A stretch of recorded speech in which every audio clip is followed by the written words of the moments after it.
特朗普上星期突然宣布將鋼鋁關稅增加去到 50%， 歐洲即刻警告要反制。至於今個星期歐央行有好大機會減息，呢一切意味咩嘢呢？今日同大家講解下。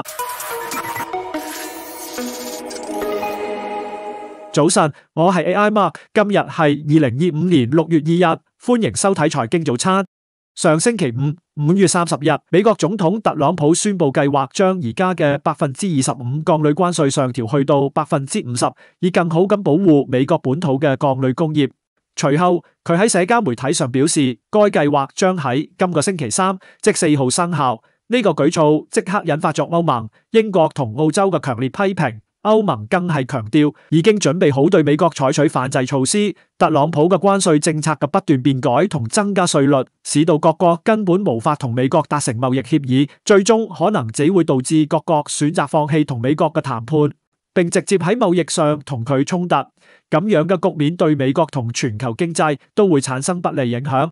另外，就其他關稅問題上，據美國財長貝森特喺過去星期日所指，美國總統特朗普快將同國家主席習近平通電話，嘗試解決一啲雙方嘅分歧。而日本首相石破茂亦希望能喺本月15日至17日喺加拿大舉行嘅 G7 峰會前，特別係喺特朗普14號嘅生日當日，同特朗普會面，討論雙邊貿易問題。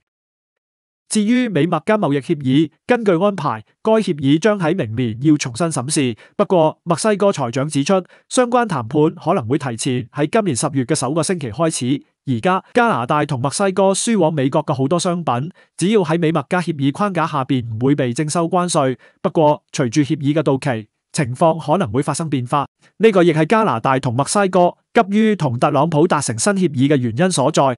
轉睇通脹，聯儲局最關注嘅通脹指標 PCE 平減物價指數喺4月份嘅年增率由3月嘅 2.3% 降至 2.1%， 以接近聯儲局設定嘅 2% 通脹目標。不過，扣除食品同能源嘅核心數字喺4月份雖然從3月嘅 2.7% 下降至 2.5%， 但仍屬偏高。此外，特朗普嘅關稅政策對美國通脹嘅影響尚唔明朗，因此呢啲數據唔太可能促使聯儲局急於減息。按利率期貨價格變化顯示，而家市場估計聯儲局9月減息機率為90%， 10月減息機率先係 100%。